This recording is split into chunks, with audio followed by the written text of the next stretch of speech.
Dark and bizarre, bizarre and dark, dark and bizarre. You ain't leaving with all you brought, hopeless and helpless, chained to a wall. The blade's getting closer, the open grave calls. Why, oh why did I read those words? My damnation's infernal. I thought Joe couldn't steal my soul, but horror springs eternal.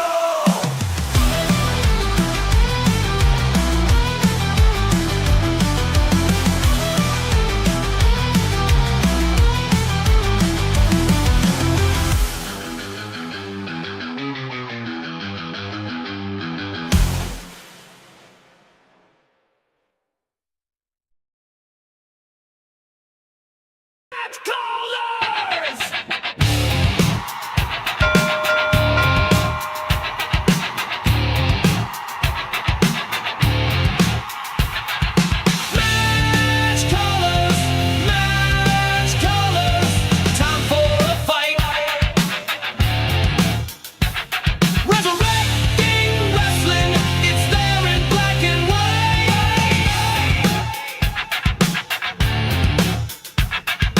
Match callers, the violence begins. They're out there breaking bodies. Let's just see who's gonna win.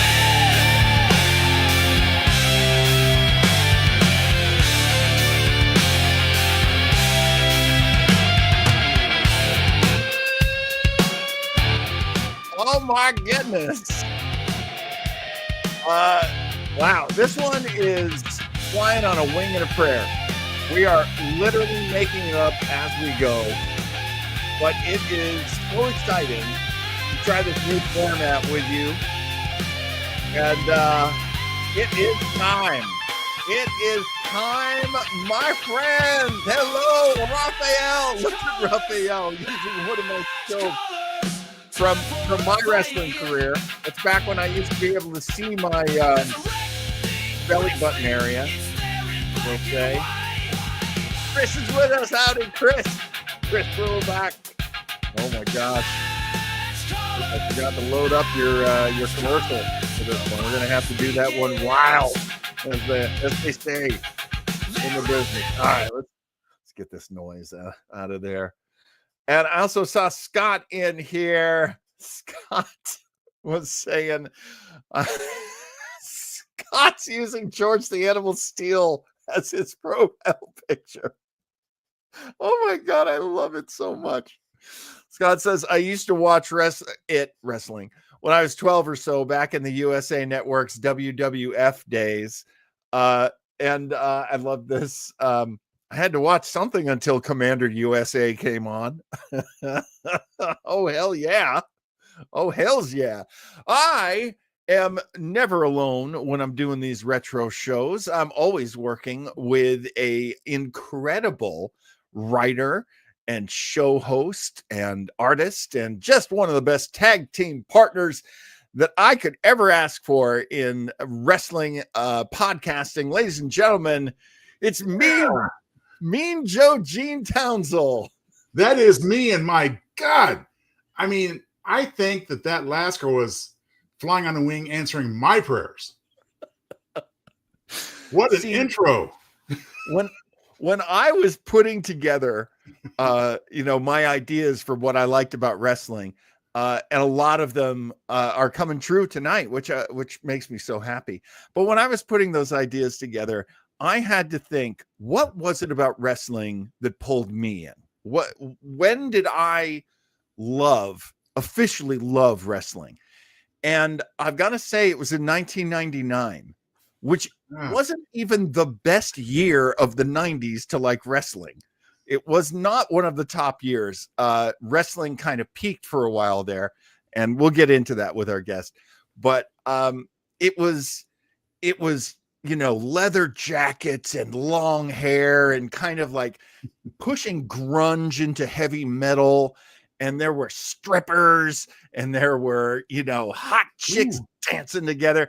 And all of that I want to, still celebrate, even though it is a good 26 years old at least now, if not older. So we got that going for us. Joe, I want to ask you, and I want to ask everybody in the chat, what was your wrestling moment? What was the moment where wrestling either brought you in or didn't bring you in? Because I don't know what your fandom was like, Joe. So maybe you don't have any, and that's fine too. It's always great to have that perspective on a show like this. But what is wrestling to you? Well, wrestling to me is great entertainment. I didn't follow it closely, certainly not as much as you and a few of our friends do or did. And I hate to use this as an example. It got me started. I mean, I was intrigued, even though I knew it was highly fictional when I saw, the wrestling in Rocky 3. Oh yeah. Oh, but, it was all over. USA Network. It was all over the place then. So whenever I thought of it, I said, hey, this is a lot of fun. And the girls. Chris Roebuck says Cyndi Lauper and Captain Lou, which was that was one of the WrestleManias, and rock and wrestling, as Scott points out. Yes, Andy Kaufman. Let's not forget him. Andy Kaufman was a great touchstone for wrestling. My God, here was a guy who was for a lot of us entertainers and creators. When he went into wrestling, it was like, what are you doing? And then he found gold in them there hills, he found a way for that to be so exciting and such a great way of entertaining and being in on it, being in on wrestling, the magic of wrestling.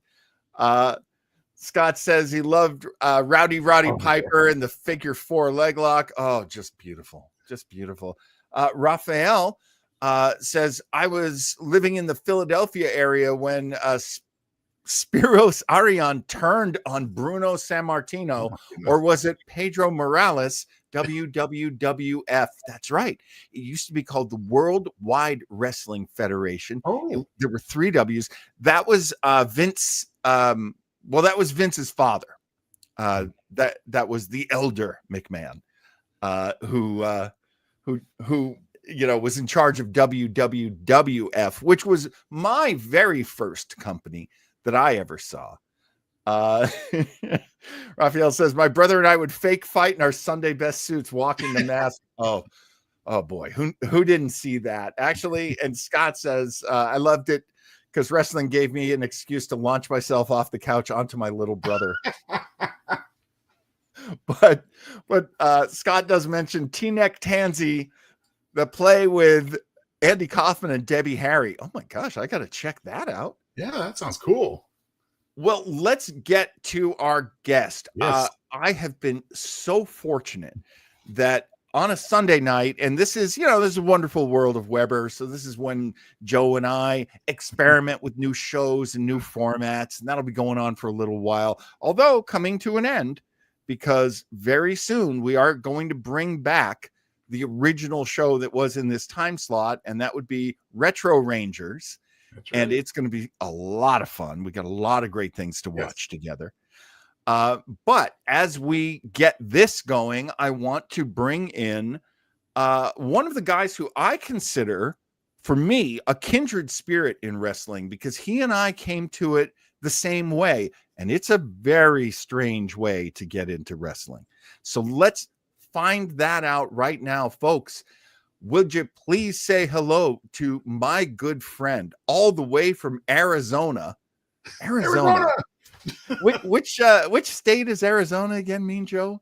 Is that the Sunflower State? The Agate State? What state is that? Probably better ask Ryan. I can say for sure. You haven't been there a while. It's true. Folks, my good friend and soon to be one of your good friends, it's Ryan Clum. Hey, Ryan. It's the Copper State.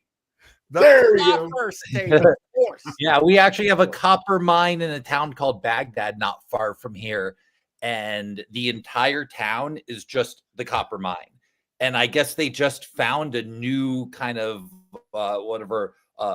or underneath the town itself. So they're my God. demolishing the entire town and moving the whole town so they can mine underneath it.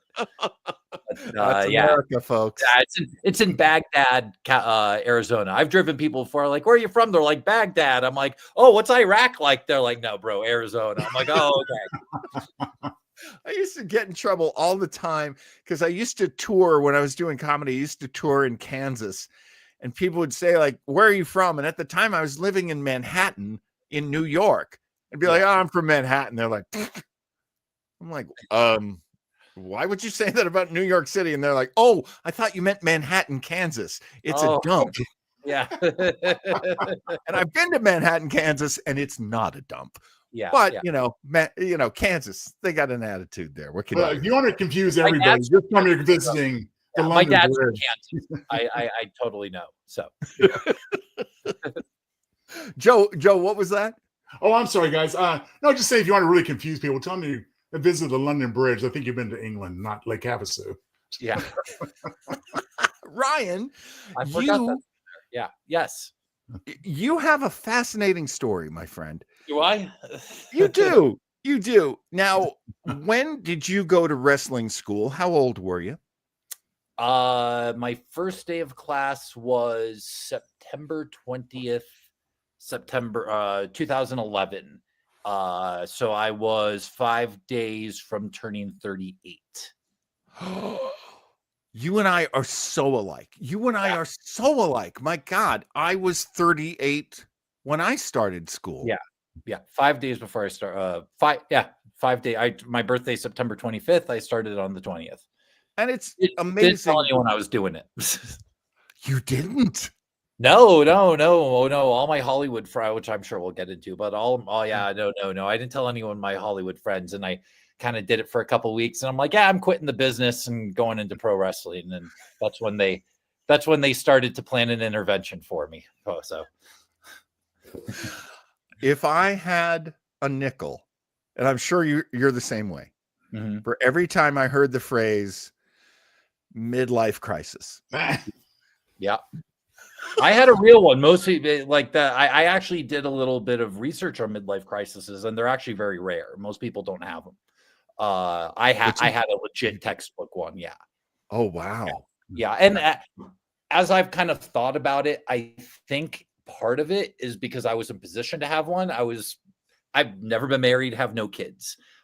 So me having a midlife crisis was not, while it was irresponsible, it wasn't affecting, a wife and kids. So, I was in position to have one. If I had a wife and kids, I never would have done it, So I think that has a lot to do with it. That has a lot to do with it because when I started, it was me and my wife. I mean, still no kids, but at the time, the two of us, and people used to say all the time, like, your wife lets you do that?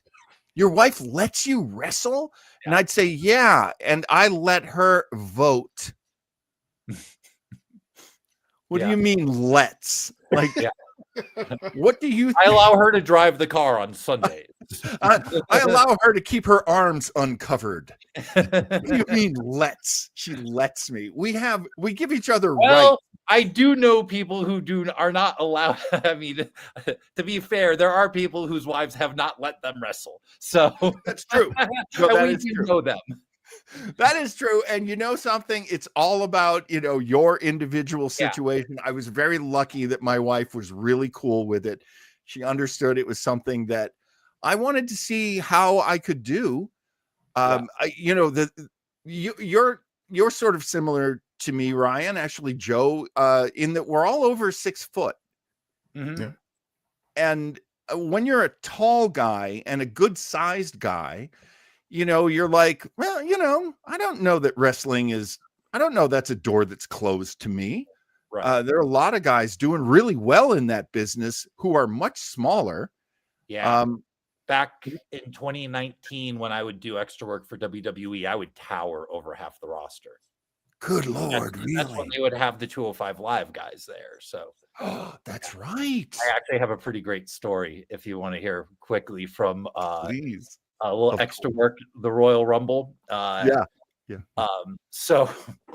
So I'm doing extra work at the Royal Rumble, and one of the other extras went on to AEW. His name's Peter Avalon.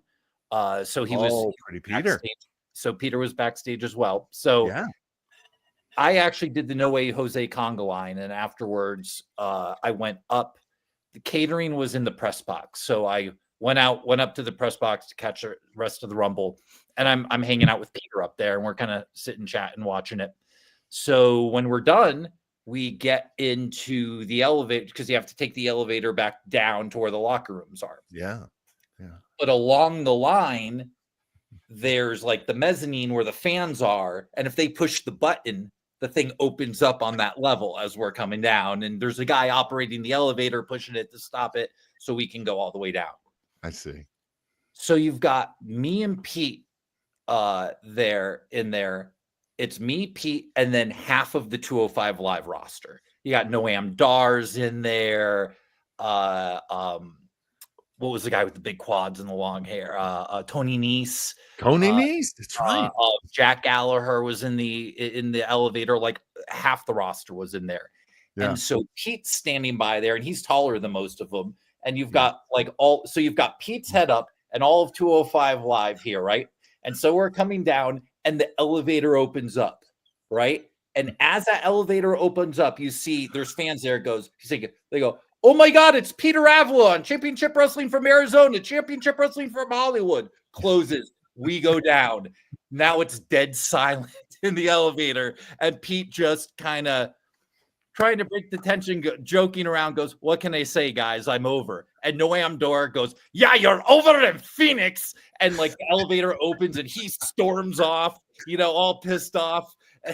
So that was a little story for just a handful of people saw, but Pete was just like, oh, I'm so happy he was mad. I should say that part, but yeah, it was fun.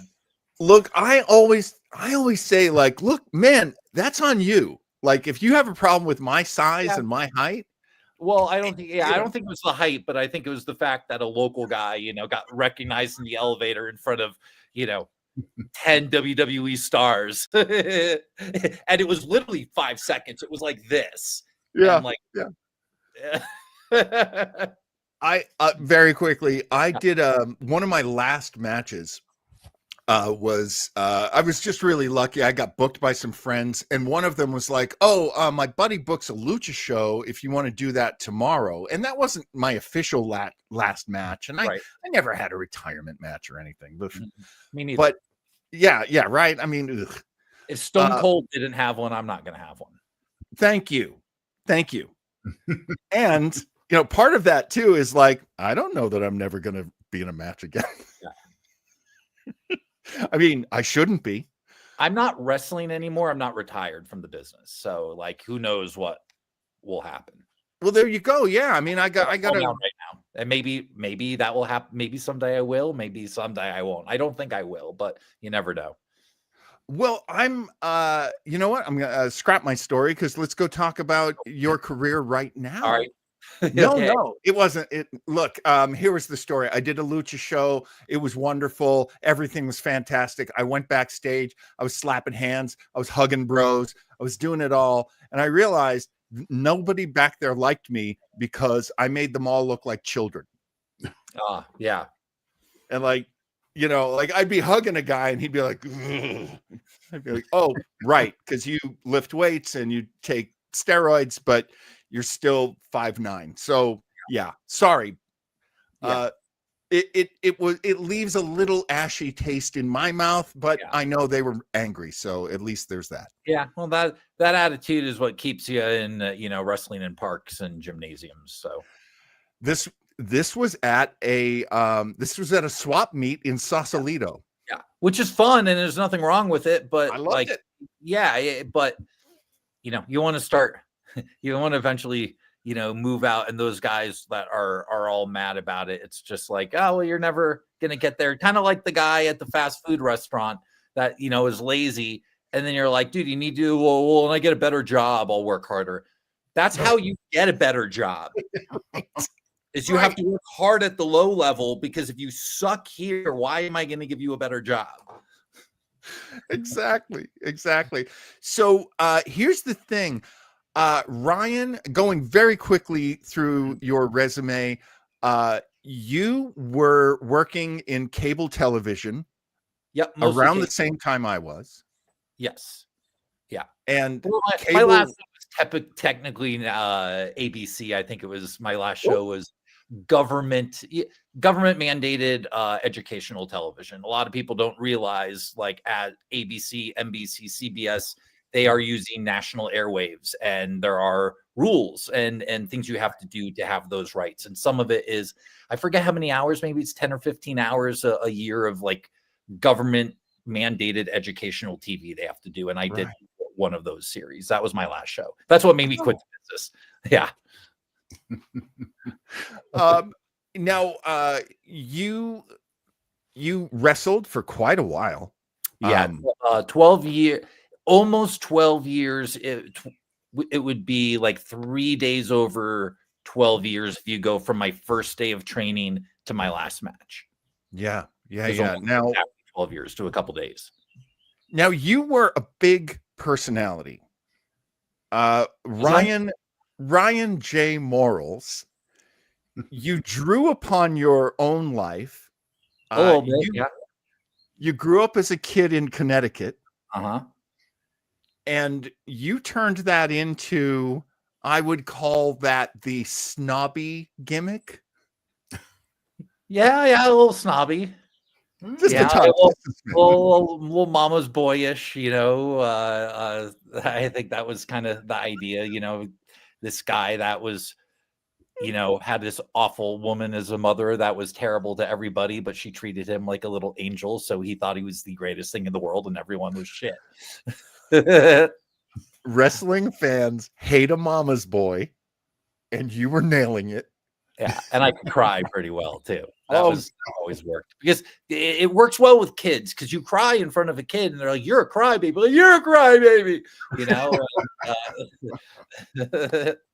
We announcers and commentators, Joe Townsel, we used to refer to Ryan J. Morals as Crying Ryan. Oh my goodness! I have Crying Ryan chants, and Now, well, you're a sensitive guy, I imagine. I'm sorry, what was that? So you're a sensitive guy, I would think. Oh yeah, very emotional, very emotional. He was, and could go from crying to screaming, could go from like that. Yeah, and it was fun because it was a bad guy, but every promoter would go, "But you're like this sympathetic guy. You should be a baby face." And then they would stick me in with their big bad heel and say, "Oh, we're going to have the other heel beat you up to get sympathy." And then that heel would become a baby face immediately. It happened to a couple. Ron Kilborn, they tried to do it with Ron Kilborn, and he turned ghost white. I walked in, like Scorpio Sky is supposed to come in, and like, I forget what was happening, but he was supposed to beat me up, and that the booker said, "Yeah, because he's the bigger, stronger heel, and you get out." And I went and told Ron the booking, and he goes, "This is turn me babyface."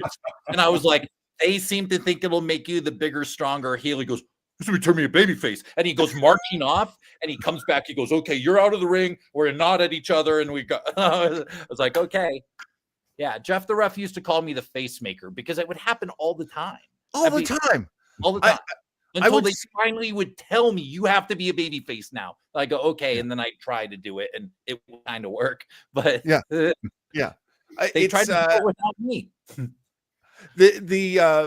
Now everybody watching, of course, understands that good guys are referred to as baby faces and bad guys are referred to as heels, and that there's a lot of like trying to make stories. And this is something that Joe Townsel is great with too. He's a storyteller, and so he totally gets what's going on in wrestling. With that, let's start up the match, and there's going to be a lot of quiet moments during the match. And I'll make sure they're not quiet. I was gonna say that's when we really good. we can the way I was describing the show, Joe and everybody watching, The way I described the show to Ryan was it's like Hot Ones, but instead of eating ultra spicy chicken wings, we're going to give ultra spicy commentary to an old time wrestling match. Uh-oh. I am We got an old school George Wagner match going on. Dude, it is one of the most beautiful matches I've ever seen. I found this. Let's take a look at it. I'm going to share the screen here. If I didn't cut my hair, I would have had my Georgie pins in. Oh, Hey, while I'm loading this up, explain to people what Georgie pins were. Well, I mean, obviously, people know what bobby pins are. And I want to say, and you might be able to correct me if I'm wrong here. I want to say George Wagner, Gorgeous George, was one of the first like character wrestlers. He was one of the first ones that kind of came up with ring psychology, because I believe he was actually a psychologist, had some background in that field. And so he was kind of the first over the top kind of character in wrestling. And one of his things, I think he had a valet, right? I forget the valet's name. And many valets have these bobby pins in his hair, but he called them Georgie pins, and I believe they were gold, right? And he'd pull them out, and I think he'd throw them to the audience, so you get the things. And like, I can't believe no one does that anymore. Like, somebody who's some indie wrestler, please steal that and put bobby pins in your hair and throw that stuff out to the crowd. You know, one of the things, and we've worked with a couple of guys who would do a gimmick like this. One of the things about George is his hair was so carefully done, and you couldn't touch it, and you cannot touch it. Like when the ref comes to check him, he's going to be like, he'll be violent. Like, you better not touch my hair. Yeah. And he's going to try to get through the whole match with this untouched, perfect, permanent finger waves and you know, little loop-de-doos. And his hair is half of his life. Yeah. And there are guys. Did he have a the baby messes it up and the place goes nuts. I'm sorry, Joe Townsel. No, you know, because I'm more of a novice, obviously, than you guys, but did he have like a Samson concept going, or is it just the look? No. I'm going to go through this really quickly, and Ryan, correct me on anything if I'm wrong. In the 30s, wrestling up to the 30s, especially in New York City, was considered real. It was considered like boxing. Mm-hmm. They had to clear everything through the athletic commission, and they had to make everything above boards. But wrestling was always wrestling. Wrestling has always been a show, and it's always had an undercurrent of showmanship, and it comes from carnivals. And that's actually where Gorgeous George came up. He came up through carnivals. He traveled town to town in carnivals when he was much younger, and did very well, and was an educated, a great reader, and a very intelligent man. But here's what happened to wrestling in the 30s. There was a guy. This is a legend. I could be wrong, but this is the story that I've heard, and it's a story that Lou Albano used to tell. Yeah. There was a guy who was a sports reporter, and he would call in the results of wrestling matches at the end of the night. And so there's a snowy night in New York City. It's very, very snowy. And this guy did what he always did. He called his friend who had a list of what the matches were and who was going to win and who was going to lose, because it was all arranged. And then he would just report those. He would call those into the paper. Oh, yeah, this match went to 18 minutes or so, and so beat the other guy in a submission hold and blah, blah, blah. So he calls in those results on this very snowy night. What he doesn't realize while he's sitting in the bar, drinking, going, yeah, I did my job today. What he doesn't realize is they canceled the wrestling show. So he gave the paper results to a show that never happened. And fans went, oh my God, it's official. This is not real. This is phony. And that broke wrestling. Wrestling had such a hard time coming back. And I want to say that broke a certain territory, if I remember correctly. I don't want to say it broke wrestling nationally. Mm, Because I've heard Cornette talk about this, because I believe that's happened more than once. And there's been several territories that have been exposed, but it's killed the territory for a decade. Like right, literally like 10 years. That's why they right. were so fearful of it. Yeah. So you had the late 30s. That's when that happens. Mm. And then World War II.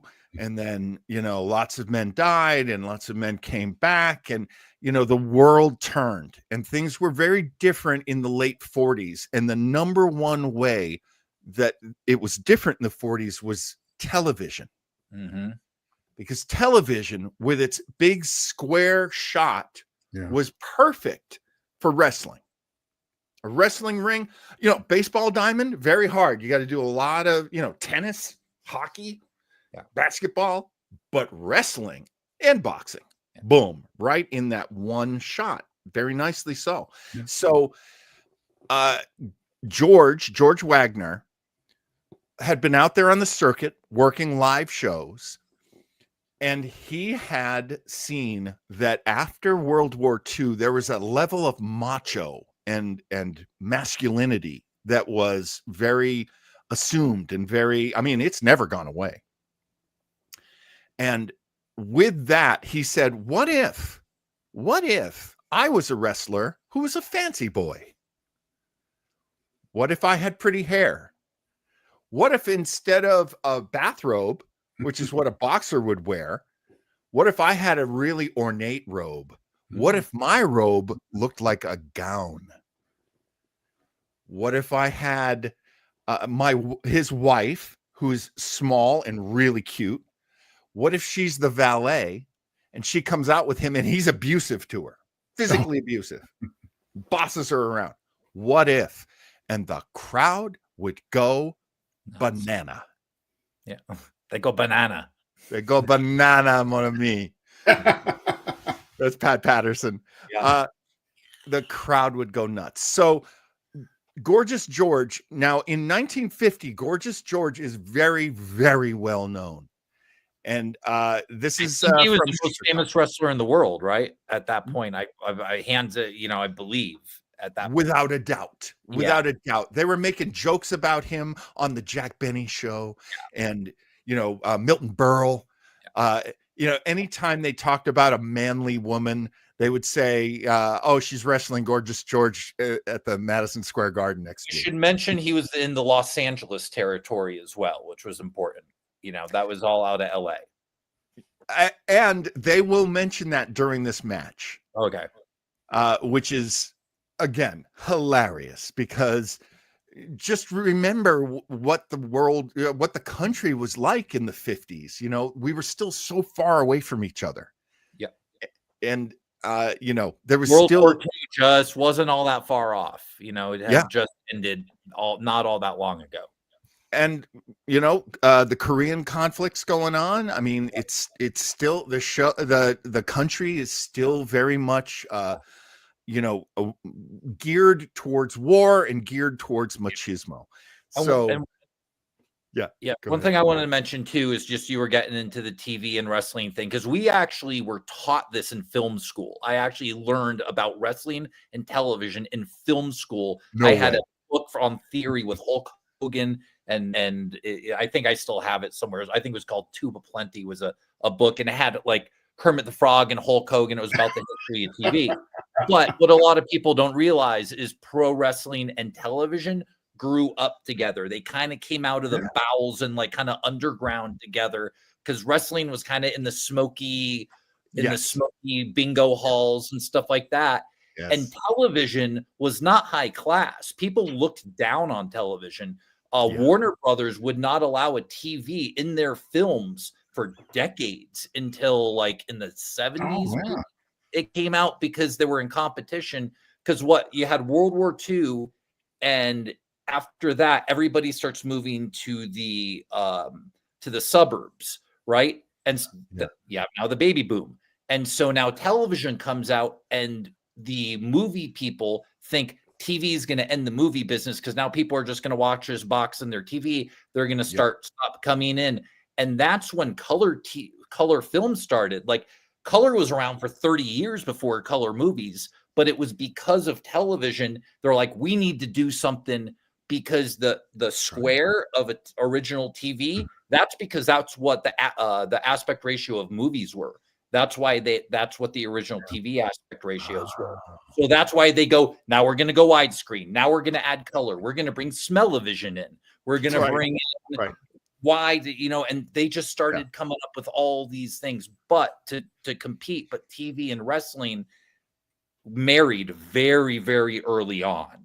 And that was a lot of content on television because you had little local stations. Everyone had their own little local wrestling company. And so you had all these TV shows popping up all over the country that all kind of grew up with pro wrestling. So, we've also talked on some of our shows about how, like, if you were a comedian, or if you had an act, even like a nightclub act, you could go on TV, but you would just do it all. You would do all your prepared material. Something like pro wrestling, it's a rotating show every week. There's different guys and different personalities, different matchups. So wrestling is incredibly dynamic. And inexpensive to film, to shoot. Yes. That was a big part of it too. It's easy, it's inexpensive, it's all over the place. And so it was a cornerstone of early American television. Yeah. Which a lot of people don't realize. I wanted to Chris changed TV so much. Vince McMahon has just changed television himself multiple times over the decades, helped invent pay-per-view, helped, make cable television big. One of the first over-the-top services with WWE Network. I mean, wrestling has innovated since the advent of TV.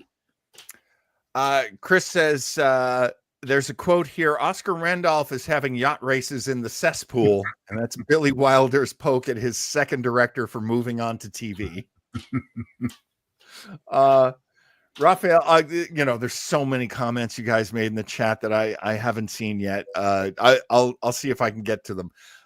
Raphael says, do I assume correctly that the strain is on the wrestler executing the move, not the one taking the move? You can't hurt your opponent. Depends on the move. I'd say there's no one answer to that. Yeah, so if I'm going to take something like a black hole slam, which is one of my favorite things to take because it's usually a 400-pound guy and displaces the blow. It's a big. But things like that, that's really on that guy to put you safely. Or a choke slam, I would say, which can go wrong. Really, if you got a guy that can really lay you flat, that's kind of on the guy to protect you. But if you're taking a double stomp, that's on you, bro. The guy's got to drop his ass on stuff, but you got like some of those top rope things, that's on you to protect yourself. So it depends on what the scenario is. Yeah, I have been pushed off things. That's all me. Yeah. Some of the sickest bumps you've ever seen. The guy taking the bump, it's very much his business. Yeah. And a lot of times, Ryan, correct me if I'm wrong, but a lot of times the buck stops here. Like, I could get hurt, but I'm not going to go backstage and go, hey, you hurt me. Yeah. Because it happens. Sometimes you get back and you're like, what happened? You don't even, or the next day you wake up and something like you don't even, it's part of the gig.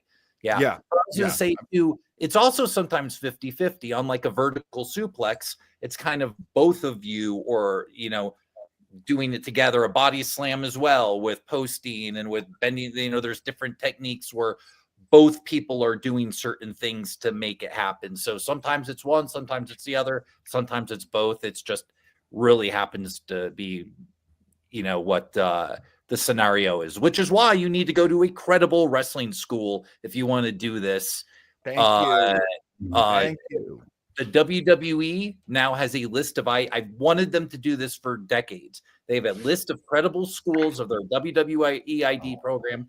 Any one of those schools is awesome. There's other great schools, FSW in Vegas, the ton of them around that you can find a credible school and somebody who, look, what have they done and who have they produced? Not just what have they done, who have they produced? Who has come out of that school and gone on to do things? Do they Right. all look the same?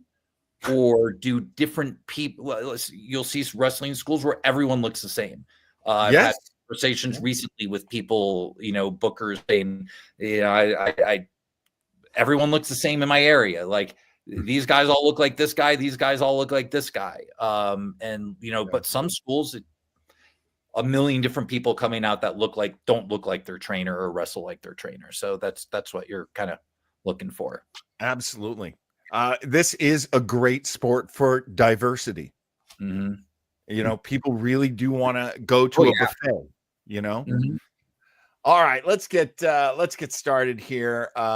This is a long match, but it is it's interesting. You're gonna dig it. Everybody's gonna dig this. Here we go. This is from the Chicago Film Archives. I'm going to subscribe, and I'm going to like, and I'm going to tell you. Some of these old Chicago matches are incredible, and you'll I've seen some things that you're like, oh, that's where Mercedes Moné got her double knee from. Right. Right.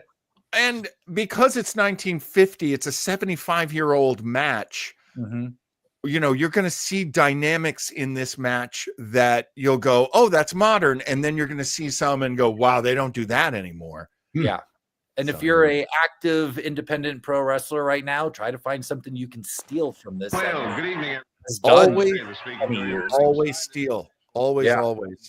This is some of the best stuff to steal from, because a lot of the stuff hasn't been used in decades and no one's seen it. You'll see, go, whoa, what was that? I've seen some crazy stuff. And it's like, wow. So this man's name is Jeffrey. He is the current butler of Gorgeous George. Look at it. It looks like he's got a stick up his butt. He's like so stoic. Right George, now the announcer is basically saying, like, he looks like a man who's facing a firing squad. He's very afraid. He doesn't want to get in that ring.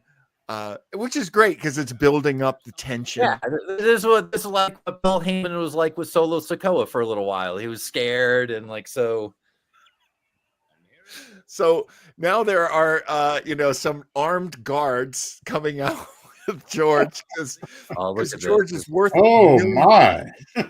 Have you ever seen this, Joe? Have you ever seen Gorgeous George before, Joe, or is this your first time? I have to say this is my first time actually watching a Gorgeous George match. You're in for a treat. He's one of the all-time greats. Before the guys that you would have called Mount Rushmore wrestlers today, he was on the old Mount Rushmore. He wouldn't now. Sure. He wouldn't be now, but he would have been probably pre-1980, Mount Rushmore. Him, Luthez, guys like that. I at least would consider that. I'm sure there are people. Sure, a lot of people would disagree with me on that as well, but he was up there. He used to be the guy who brought up. He was a guy who, as Ryan was saying earlier, he brought wrestling to the world. Yeah. They understood, looking at him, what wrestling was. Mm-hmm. And this is actually a great matchup for defining wrestling, because wrestling George tonight will be Hans Schnabel. And if one is to look at Hans Schnabel, one would go, oh, I realize now that before they had forklifts, they had Hans Schnabel. Oh my gosh. He's a monster. His name was probably Bill Smith from Poughkeepsie. Easily. That's what it was like. Like Joe would walk in and be like, "You're a German now." He's like, "Nah, okay." And it's like, "You're Von Break," whatever. So can you see the little hands in the audience? It's the kids want George to throw a Georgie pin to them. Oh yeah. Oh. For early, I don't care how he's dressed. I can tell already you don't mess with George. No. Oh, absolutely. And absolutely. I do believe, and I mentioned it before, but I want to say, and tell me if I'm wrong, Stepdaddy, he was, I believe, a psychologist, or he had some education in human psychology, I want to say, which is he was like the first guy to bring ring psychology and start doing that. I could be wrong, but I believe there was something to do with that. He was definitely what we call a wrestling psychologist. Yeah. But I want to say he had some sort of background in psychology itself. Someone should look that up because I'm looking it up right now. My understanding of George was that he came up from the carnivals, that even as a little boy, he would like wrestle for pennies. No, he dropped out of school at 14, so no. but he was a voracious learner and a voracious reader. I do know that about him for sure. Yeah. Most of what I know about Joe is I was asked by a friend of mine who was writing a script, and I think he'd even been asked by a studio to write the script. Like he got paid for it.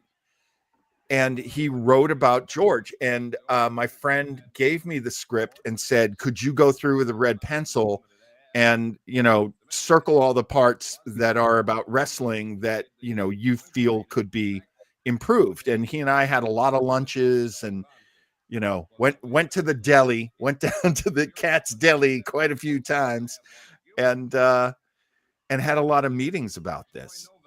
Okay. Now, George is he's going to be unrobing, and he's making a big ritual out of this. And let's how far are we into this? Are we 10 minutes in? Like just say how long this is taking. Like this was not like we're at the 5-minute mark.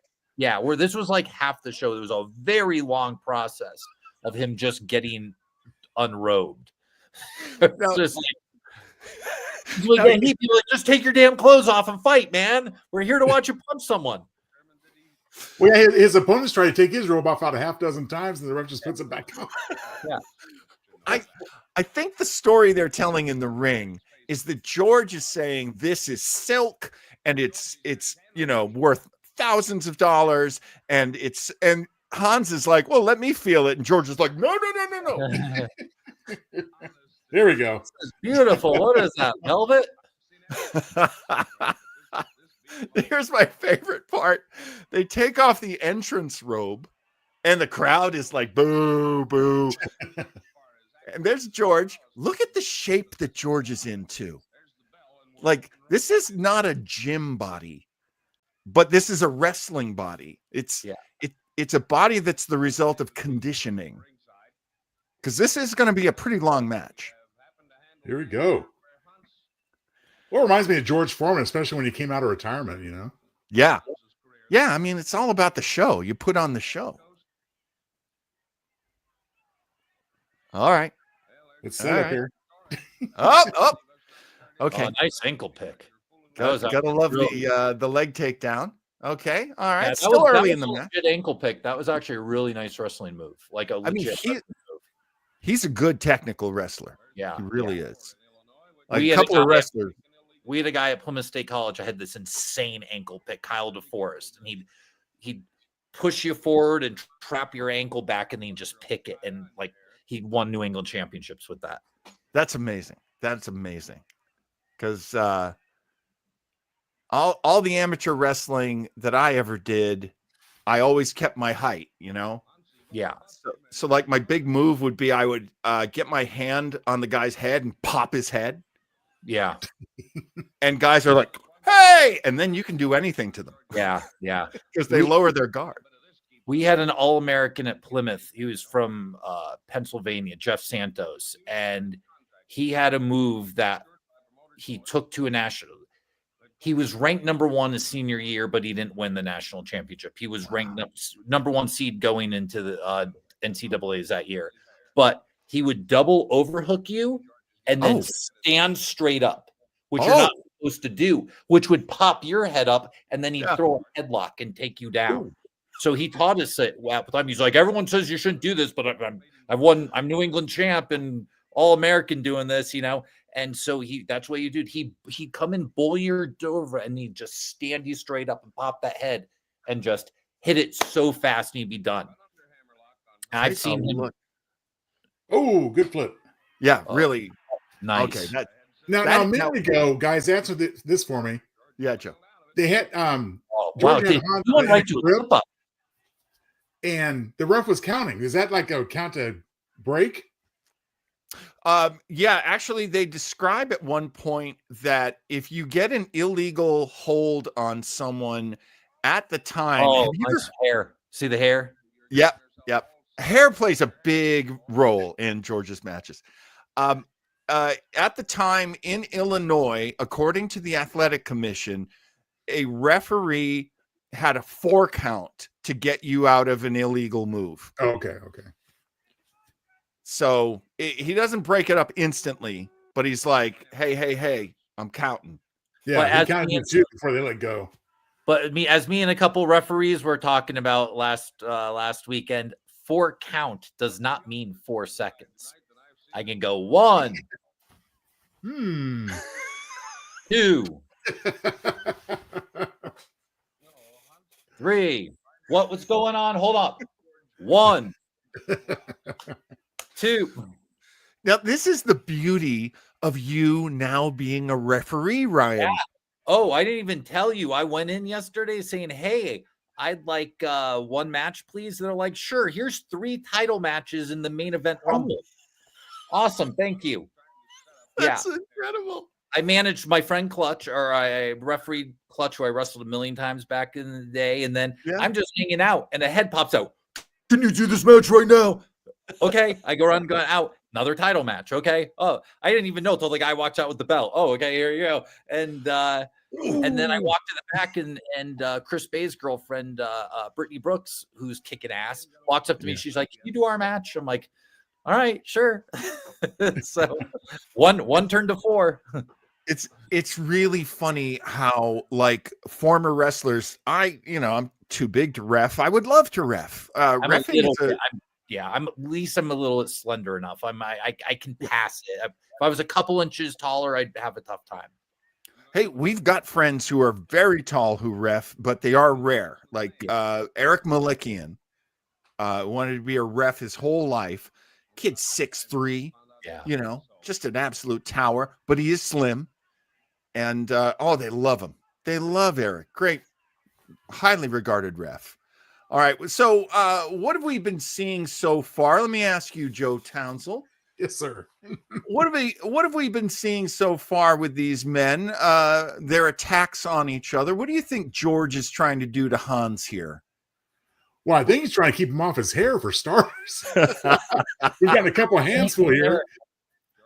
But no, it looks like we're getting, again, average fan opinion here, but yeah, we're just trying to get that lock in there, trying to get him in a vulnerable position onto that mat. Yep. See, that's the thing. Wrestlers are always trying to tell a story. Yeah. And let me correct that. Good wrestlers are always trying to tell a story. I'm even just looking at George's movements and just the way he moves. Like, he's so good. Like, a lot of people don't understand change of speed. Like, he's going, he's like snaps into the thing and then starts to bend real slow. Like, there's just speed changes and little micro movements and things that, unless you've been wrestling 5 to 10 years, you're not going to actually pick up because you don't necessarily know what it looks like when it's bad. But like, there's just why does that not look right? And that does. He does things right. Like, it's very interesting, the little things he does. He changes up his rhythms. Mm-hmm. Yeah. He is the bad guy here, so he is constantly trying to stop momentum. Yeah. And the good guy in wrestling is an athlete. He's a would-be champion. And so he is always trying to push forward to a victory. And a bad guy wants a victory, but he also really needs to kill that guy's momentum. Oh, look at you see that he went for the pin. He's got the fist in the stomach. So this is how you know that Hans wasn't always a good guy. Yeah, because that definitely was not a good guy thing to do. Well, I mean, George clearly doesn't have the upper hand here, so can I make a prediction he's probably going to win? Don't they always come back from below? But I will say, there are some things here that are older. George was on his knees there, which is not something like. There was some bad positioning there that you would not see today. There's some stuff that's like better than what a lot of the guys today. But then there's some things we've kind of moved beyond. Oh, here we go. Nice. Beautiful roll up. I don't think they knew what was going on there. I think something happened and they just, because sometimes you just grab something and see where it ends. Yeah. That looked like a classic moment of George, who's the guy on top, seeing the guy on all fours and going, I got to get on him. I can't let him get up. Yeah. And George is also great with headlocks and face locks. Looks like he's keeping all his weight on his right foot, keeping his opponent's weight on his right foot, which is great because his opponent's bigger.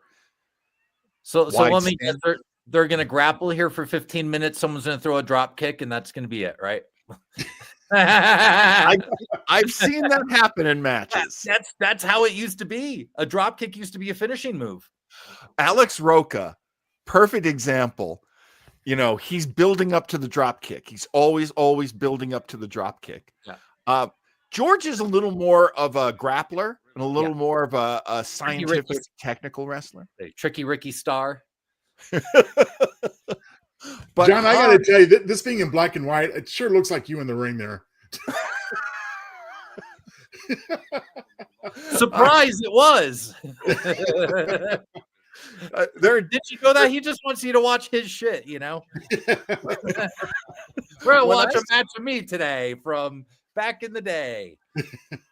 When I started wrestling, there was a wrestler who was running a company in Porterville, California. Did you ever go up to Elite Pro, Brian?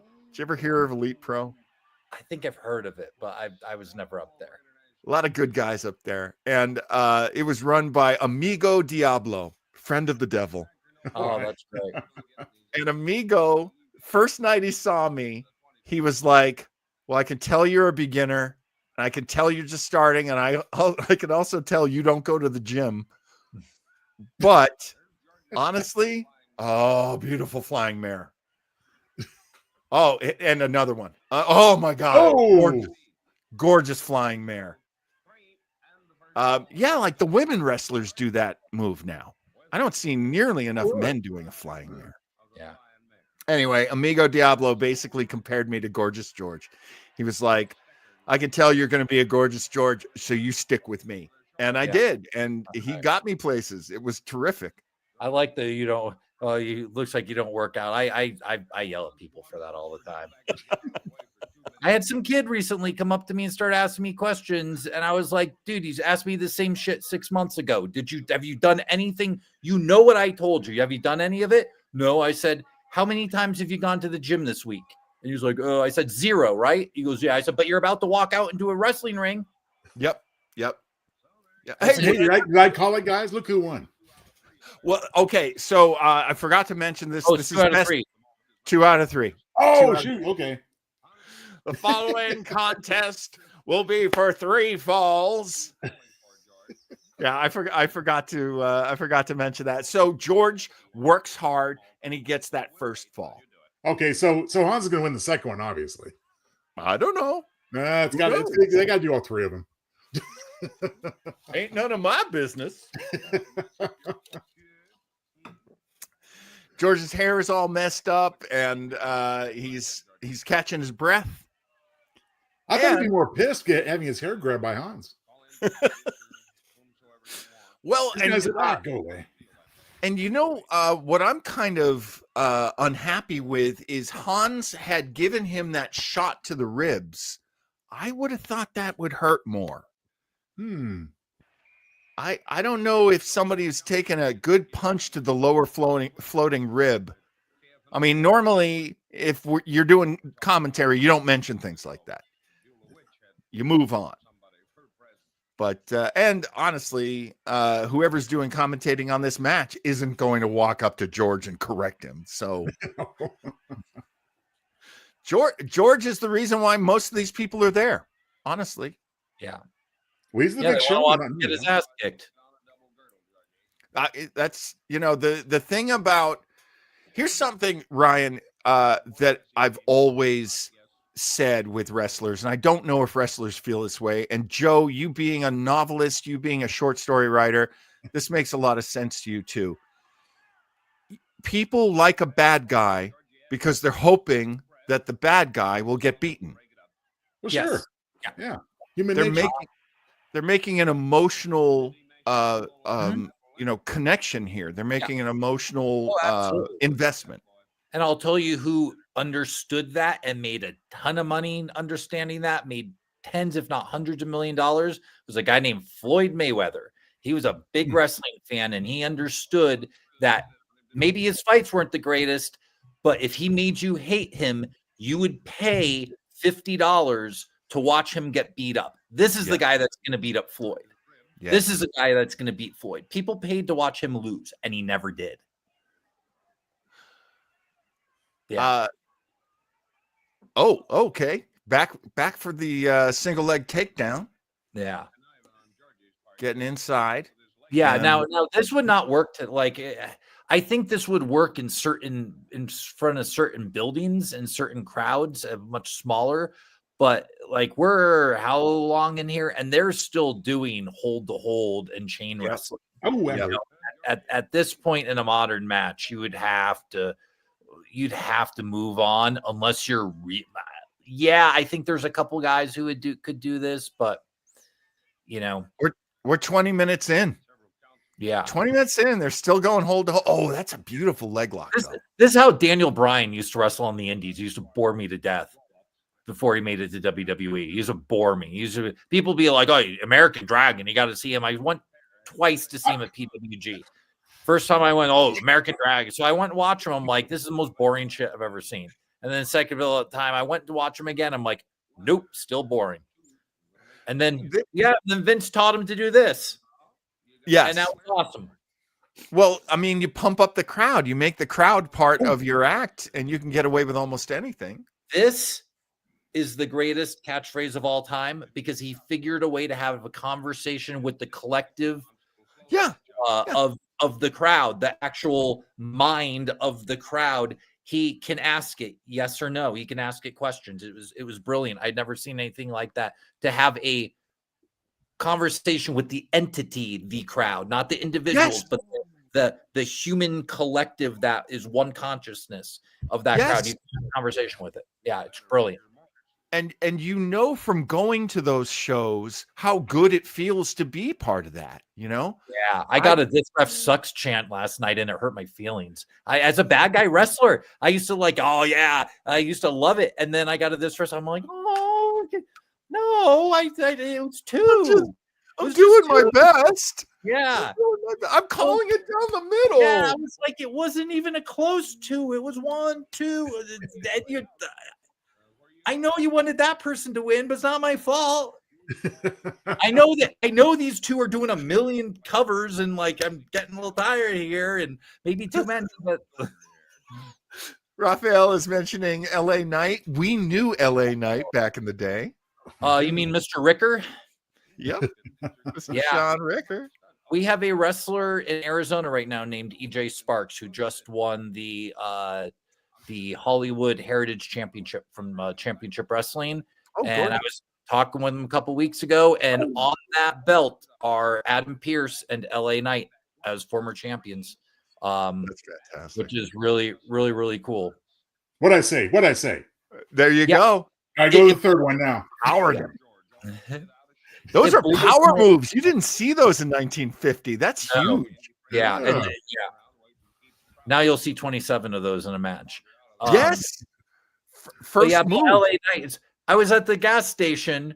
I'm sitting there, and I turn around, and I see LA Knight on a Slim Jim box. I'm like, I used to be in locker rooms with that guy. I'm like, so weird. I love it. It's really cool to see those guys make it. It's a rocky ride. We've seen guys go to the top and then lose it. We've seen it all. So I always wish them well. on the ride. Sean was a 20+ year overnight sensation, 20+ years in the making. Exactly. Yeah. Exactly. A lot of people don't know the last man managed by Paul Bearer, Percy Pringle as well. Yeah. Oh, yeah, that's right. Yep. That's right. He and Brian Cage, the effing machine. Yeah. Yeah. Brian for a little while, but then Percy and Sean were together. Directly, Sean. Yeah. Yeah, I always got along well with Sean. When I started with Championship Wrestling, Percy was Sean's manager, and Sean was one of our top guys. I think him and Cage were even feuding at that point. I want to say that I want to say I watched them seeing like matches against each other early on. I knew Cage better, but Sean and I always got along fine. Yeah, I don't know him that well. It was always a hello, how are you? I mean, he probably wouldn't even. I was brand new, and he was here in LA, and then he went off to do NWA, TNA, all the that's right. He had a nice run in TNA before he got into development. Eli Drake. Yeah, that's right. Forgot about that. Okay, here we are for the third fall. There's one each right now. Oh, nice punch. Oh, those are kind of shit. Oh man. Cool. Oh, right on the throat. He's brutal. Yeah, he's like, now you're gonna get some heat. Oh Lord. Oh, I love that. Oh, I want to see that again. Schnabel's a monster. And then turned around. Oh, isn't that so? Here we go. Oh, boom.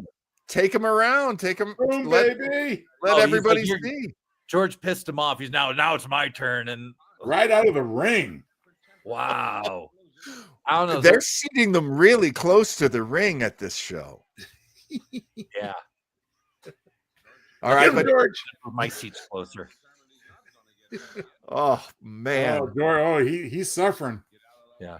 Stepdaddy, you can get a whole nother row in if you put the guys right up against the ring. That's a whole lot more tickets. And the row, and that's a bigger row. That's money, man. It's all about butts and seats, folks. It's all about butts and seats. Then you can break George's fall when he goes out of the ring. Here we go. Those old time ropes are slick. Oh, does he have a chair? Oh yeah. Oh, gonna break the chair? Oh, he's gonna get a disqualification. And I've been having conversations about referees like this.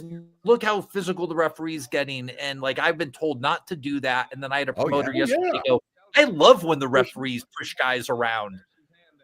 What, did he get disqualified? DQ. Oh, he won it by disqualification. That's wild. Wait, why did he? I missed something because he came in with the chair. Did the other guy grab it and hit him or something? I don't think there was ever anybody hit.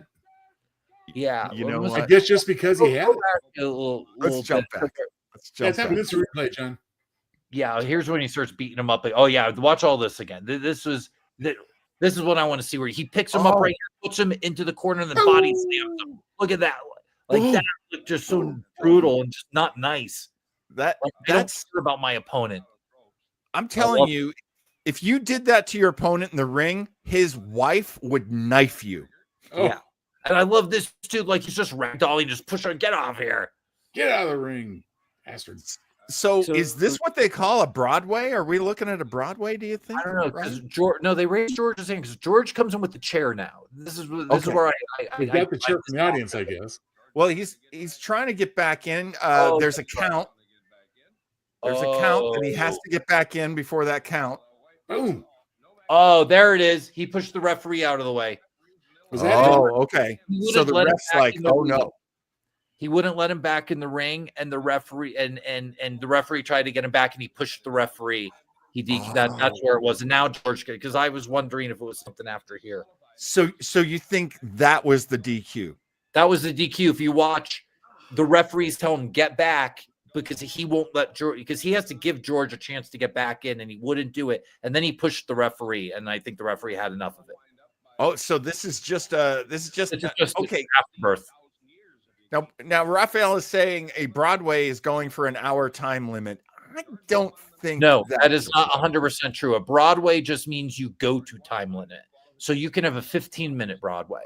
Broadway just means you hit your time limit. It just means there's essentially no decision. But obviously, the very famous ones are like Ric Flair's hour-long Broadways. But a Broadway just means a time limit. Oh, Well, okay. it So looked it's to me not like if it hadn't been for the DQ, it looks like Hans would have beat him. right. Which is, and you see all the folks getting up, getting ready to go home. Okay, that was fun. Well, this was the main event. It went 20 something minutes. Let's have a look at that. It went about 27 minutes. Oh boy. Yeah. Yeah, time to go watch That was Uncle great. Milty at home. Awesome. Maybe stop by the I drugstore love for this a old phosphate. I love this old stuff. If you want to do a bonus one, I'll send you something really cool to watch in this vein. Well, I'll tell you what, you can send me anything. I'll just book you again. I would say I have a really cool. I mean, if you want to do a little bonus thing, I have one of my favorite little things. It's 8-minute video. It's Johnny Valentine versus the Crusher, and it's not necessarily a match, but to me this is to set up for the next match, and it was just brilliant, like how to draw people in for the next show. I would love to, except I'm not sure if it'll get us yanked because I have to. Oh, is there like we can't just go for 3 hours if we want to and just keep going and adding stuff? Oh, we can no, go, no, but what John's talking about is we have to test for copyright for YouTube. Oh, okay. Yeah. Let me shoot it. I'll just message it to you here right now. And if we can get you on another show coming up, especially as we get closer to your next shows, Sure. because folks, that code that Ryan has underneath his name, that is for you to order tickets if you want to see the next show from Prescott Pro Wrestling, which is Ryan's company. Yes. So Ryan, you're not just reffing. Nope. You also have a company. Yes. Yeah. Promoting and still booking, which I mean, you know, a little bit because I booked you back in the past. So, luckily, I wrestled, I helped run other people's companies. I figured I would let other people, I would, mess up other people's companies before I started my own. So, luckily, AOW, where I first started and where we met, eventually I rose to booker, at one point until COVID, and then everything ended. Honestly, if it hadn't been for COVID, we would have gone on for a little while. Yeah. I mean, I hope it, maybe someday it'll come back and I'll hand it off to somebody else. I've got my own things going on. I'll tell you what, I love the fact that you're still holding a book, that you're still hiring great talent. I get to do what I want to do now. I got nobody saying you have to have this person on the show. Oh, yeah. Oh, we need to talk about booking one of these days, because that's a whole different world of craziness behind the curtain. Yeah. Which people love to talk about and think about. Oh, are they booking so-and-so like this and so-and-so like that? Well, you can talk to some bookers and find out, I held the book for a couple of companies. You can find out why we did what we did. Yeah. And sometimes I mean, we used to do all these fun storylines, which was great for that place because I was literally writing the show for the 4 fans that came to the thing so they could be stupid. But, what I'm doing now is I run basically baseball season. We're only like 3 shows. So they're 2-3 months apart. They're basically spot shows.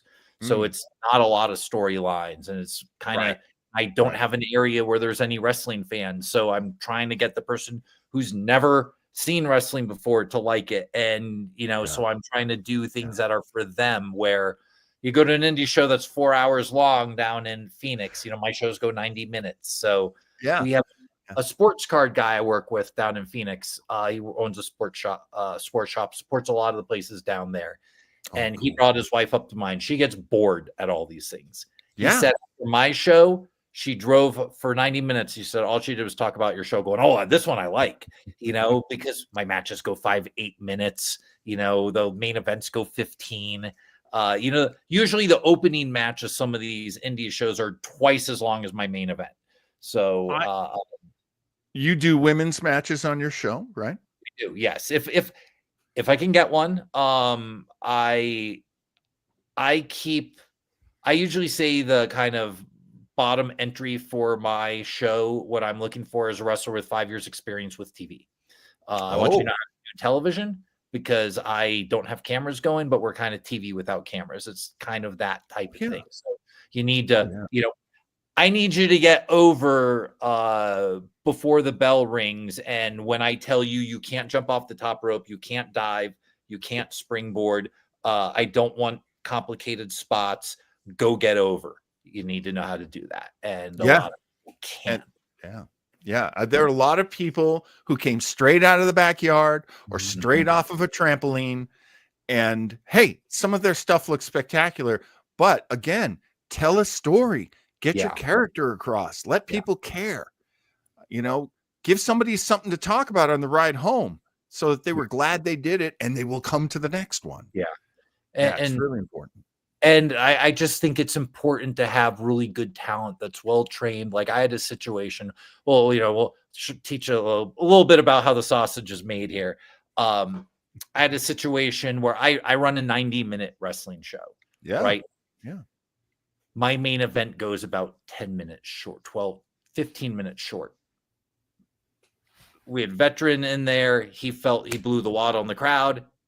All they were going to do is decrease reaction, so he took it home. He did the right thing. But now I go, oh no, this is not long enough. I need something. And like they're saying goodbyes. So now I sit next to the guy producing thing going, okay, what do we do? So what if we have, Michael, who's on the losing streak, just go route thing and cut the promo. Okay, where's Michael? Where's Michael? Where's Michael? Oh my God, I can't find him. They're wrapping the thing up. Finally, I get to a curtain. He's coming in with his gimmicks for the meet and greet from the car. I'm like, I need you right now. And he's like, drops things out. I'm like, I need you to go out there before they stop. Grab the mic. Say this is bullshit. Call for another match. I'm gonna go figure it out. I'll send someone out. And he goes running out. I turn to Chubby Depp, who he wrestled before, who's eating chicken wings, sitting there. I'm like, I need you to go out there, go beat him up, go start a match, beat him up, say goodbye, do your dancing, just get me 10 minutes. And he's like, okay. It goes down as Michael's sitting there going, stop. I just and he doesn't know what's going on. And now Chubby comes in and they called 10 minutes with Stone Cold Stunners and stuff. It wasn't perfect, but the place is going nuts during the whole thing. Yeah. And it was great. And then they call Chubby calls Navajo Warrior back out. I'm out saying, Nav, you're going to go here for your meet and greet. And hearing Nav. They go, someone goes, they're calling for you, Nav. I go, they're calling for you, Nav. And he walks out, does his thing, and Chubby walks back out and goes, is that good enough? And I'm looking at the clock. I said, thank you very much, sir. That's your veterans right there. That's all veterans working together right there. And as I said, there are very few people in the business that can do that. Everyone in my locker room can do that. Like it's so important to be able to do that. And I try to make sure those are the type of wrestlers in there that can just on the fly do stuff, because it's shit goes wrong. One regret I had for the year that I owned and booked my own company, the one regret I had was that I had a bunch of people who were learning and I was like the big opportunity giver. Mm-hmm. And I didn't have that level of versatility. And I remember we had like a match where it's like, oh no, this one's going to have to go really brutal. I need you guys to fight around the ring. And they were like, oh, you didn't say anything about that. I'm like, really? We have to have this conversation. And I can't ask you to fight around the venue. And those places are important. We met at one of those places that I have a career because of those places that give you opportunities. And which is why I sometimes feel like a jerk when I say exactly that. I am not an opportunity company. Not that I don't give opportunities to certain people, but I am not the guy that will give you an opportunity to just get a rep in. You need to, like, I have a $40 ticket.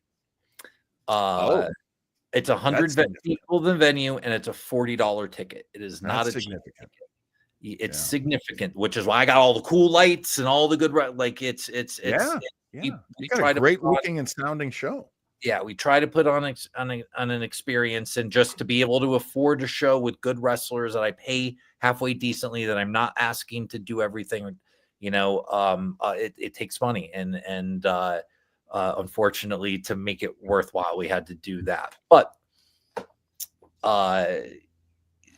for that ticket price, I can't have, Jim Bob from the backyard, who's 150 pounds, soaking wet, never been in the gym, wearing his t-shirt, hitting somebody. He's all heart, Ryan. He's all heart. Heart, man. Ryan, I'm telling you, come on. I love this business more than anyone, Ryan. Yeah. No. There's a very big difference between wanting to be a big pro wrestler and thinking that you want to be a pro wrestler. Yeah. Sometimes I've thrown an elbow at a dude and you realize, oh, this guy don't want it. I had in training a kid once. We're halfway through a match. I threw a friggin' elbow on him and he stayed down for the 3 count halfway through the match. He just quit. Yeah, I used to do a sidewalk slam as one of my moves. Mm-hmm. And they at wrestling school, they started calling that the quitter. Because I would slam guys, not trying to hurt anybody, just I'm laying them down flat, and they'd be like, "No, you hurt me." Okay, bye. Which is okay. Yeah, which is weird to me to hear that, because that is not a move that's that bad. I mean, because once again, it's like a black hole slam where there's a lot of mass coming down. So anytime there's a ton of body coming down, that's almost the whole body of you and their whole body all displaced coming out. Those bumps are not that bad. Those are some of the better bumps to take. Not that they don't hurt, but I'll take a sidewalk slam over. I think a sidewalk slam is less than a body slam, or I'm sorry, not a body slam, a clothesline. Just like you just take that back bump where your feet go up in the air. That's actually a stiff bump. I would rather take a suplex than just get clotheslined, because it's a stiffer bump on just taking a clothesline. But you're being guided by the guy who's giving it to you. And here's the thing, a lot of guys. What do you mean, on like a suplex? Yes, but not only that, your feet are coming down, which adds more displacement. So if you're taking a back bump, your feet are up in the air and it's just on your basically kind of your back. If you're doing a flip bump and you come over your feet and it's displacing a larger thing, and while people would think jumping up in the air and spinning and falling down is like, wow, that looks like that's scarier, it's less damaging to your body to jump high in the air, flip around, and land on your back than just simply fall back on your back. It is. That's the hardest part is hitting flat on your back. Mm-hmm. How many guys, Ryan? Teeth. Oh, hell yeah. Every vertebra in your neck. Yeah. My teeth rattled last time we took a bump, and I was like, I don't think I want to do this anymore. Ryan, when you were training, how many guys started and how many guys finished? And I'm sure there were some guys who were starting while you were 6 months in, or 9 months in. Right. How many guys did you see quit? Because I'll tell you my story right off the bat. All of them. I mean, so out of my class, our Fern Owens, who was our trainer, I think is still doing some stuff out in Southern California. I'm not sure if Jimmy Mayhem. I don't think Jimmy Mayhem has been wrestling for a while. I know he comes in and out sometimes. Mm-hmm. Ray Tanaka's not around anymore. Max Ammo's living in Colombia. God bless Max. And then hold on, there's this guy Austin, Luchasaurus doing all right in AEW. So that's awesome. I didn't realize that he was part of your training.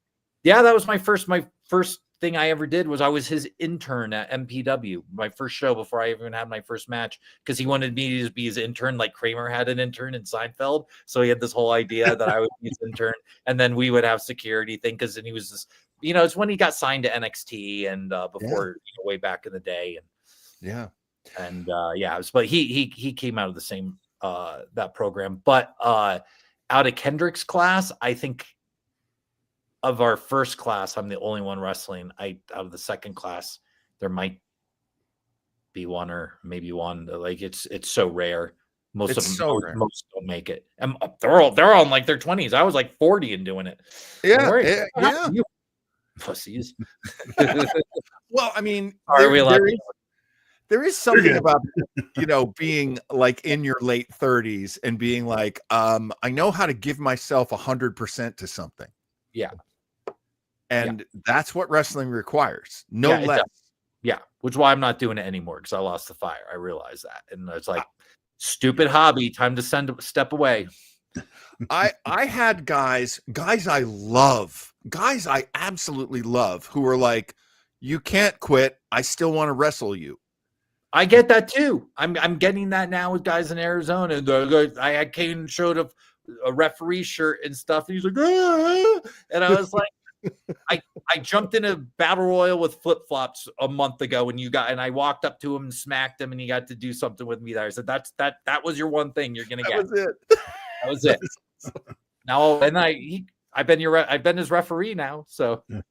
He's like, I've been watching you since 2017, and we have pictures together. I'm like, all right, yeah, we just both wanted to wrestle you. Sorry, yeah. Hey man, you know, he can You're still a rep half- for you. Year and a half late, man. Ryan, I wish we could go on forever. This was I will go on forever if you let me. Joe and I are my the same battery's way. at like 95%. So I'm like, Well, hey, you've already given us a new match, and come back, please. Yeah, Yeah. definitely come back. This is going to be one of those shows. We didn't even get into my history with Kathy Kelly and podcasting and AfterBuzz. No, and that's awesome too. Yeah, There's she just got a movie. She just got a movie. Like No that's way. crazy. Yeah, she's in the movie. She's on like set on something now. Yeah, she got some movie role. And yeah, I've known her since she was doing Bachelor stuff before when I met her at AfterBuzz. She had never even seen wrestling before. They're like, Kathy watched wrestling and liked it. We're like, oh, want to come on our podcast? And 2 years later, she signed to WWE. You know, we would literally watch the show and see AfterBuzz TV Kathy Kelly signs in there and be like, That's awesome. okay, yeah. The girl who didn't know anything about wrestling, but to her credit, man, she knows everything. Look, I would against her in wrestling trivia now. Yeah, there are a lot of people who take the crash course and do really well. And I was one of them. I didn't know a lot about wrestling before 1999. Kathy fell in love with it and it was natural. She didn't do it because one thing that did end up happening is a lot of kind of the girls at the other shows saw what was going on with Kathy and go, we want to do wrestling too. Absolutely. So that kind of happened a little bit because they saw like Maria liked wrestling and like the wrestling people got treated a little differently. And you know, Kathy just was so authentic. It wasn't fake with her. She truly enjoyed it. And that's why we brought her on. She's like, yeah, it was really cool. And then she just fell in love with the sport. And you got to see her through. If you go back to those early episodes, the first time she was with us, you can literally watch Kathy Kelly become a wrestling fan very naturally. Yeah. And now she's obviously, you know, top in the business and, you know, has taken it to like, she just knows everything about it now. I want to answer just a couple more questions. From the guys who stuck with us. We have a bunch. Raphael wants to know, Ryan, would you take a bump as a ref? No. Not anymore. So someone tried to talk about choke slam on my nut, bro. Like depends. Stone Cold Stunner, maybe, but I mean it depends what we mean by bump. There are different levels by bump. Can I get squashed in the corner and crumble down? Yeah. Am I gonna let Capane from Arizona put me in a choke? Even has a wonderful choke slam. No, I don't think I need a choke slam. Like there's a certain level you need to have your body at to really do that. And I don't there right now. But I mean, it also depends on the situation. Is this a TV show that's nationally broadcast? Are we on pay-per-view? Or am I, at, in someone's basement, at a birthday party, in front of 12 kids? Not anymore. The answer would be not anymore, because at one point we were doing shows like that. Oh, of course. Yeah, absolutely. Yeah. And I'm not saying I wouldn't. I wonder if Yeah. concussions are a problem in wrestling like it is football. Absolutely. 100%. Absolutely. All you have to do is talk about a guy named Chris Nowinski. They used to call him Chris Harvard. He's now involved in concussions and brain type stuff. And the reason he was took second place to Maven on Tough Enough, and the reason he started that is because he got so many concussions and he couldn't wrestle for the WWE anymore. Had a very promising career and it ended very, very quickly. So, right off the bat, I mean, the hits are hard and there's no helmets. Absolutely. And you got to realize every hit you're taking that, but we're tucking our chin to our, we're trying to do this to not hit our head. Yeah. That only works so much. If you're taking like if I'm standing on the second buckle and someone just pushes me off and I go to hit that thing, if I don't do this, there's so much pressure. Even me doing this as hard as I can, my head's probably gonna bang. When I took that finish for the Bludgeon Brothers, I wrestled the Bludgeon Brothers on SmackDown, and they did that big thing, lift you over the head and drop you there. You're hitting your head. Luckily they're a 20 by 20 ring with about that much canvases on, it's like thicker, and it's just, they have the best ring. So it wasn't, I went and sat on a couch for 2 hours to make sure I didn't have a concussion after that match. And I was okay. Cause you will hit your head on something like that from that height without, if you don't have the ability to do this, which I did not. I had a terrible fall, not in wrestling. I was it was an absolutely stupid situation where I found myself locked in a place, and I climbed over the wall and I lowered myself as far as I could. This is Raphael saying, I advise seniors prone to falling to tuck their chins in. Yeah. My uncle fell and broke his hip like a year ago, and I was like, "Let me guess, you did this, right?" And he said, "Yeah." I said, "Yeah, that's a dislocated shoulder and a broken hip, or you can do the double dislocated shoulder. Those are the oh my god, I'm falling, I don't know what to do." I've always said I want to teach a class for seniors, like just fall on your back and do this. Yes. This is going to be the safest thing for you to fall on your back. But then they forget to do that and they whack their head, but so it's probably not a great class to teach, but it would be helpful. The thing that helped me, now I did actually break my heel bone. I broke the bone in my foot, but that's all I broke because I knew how to roll backwards with it. Tucking the chin, taking all of it in a backward momentum. And the doctor who made my cast was like, yeah, you should be so much worse. Yeah. Like I said, yeah, I used to be a pro wrestler and I knew how to roll backwards out of it. And he was like, that saved you so much. You're going to be healed in 6 weeks instead of 6 months. Instead of 6 months. Yeah. With pins in your hips and stuff. A lot of our guys watching this show are older than Joe and I. So okay. Rick Brazen used to tell a story to us, and this might be his version of walking to school uphill in a snowstorm both ways. But he said he was working on his roof one day, and he fell off his roof. Sure. Went down, took a back bump.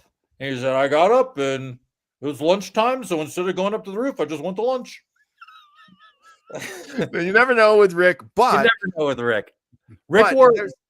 Rick claimed he wore legit. He had a fake neck injury, and that he used to wear a neck brace at the dinner table with his family. Oh, and he would work them.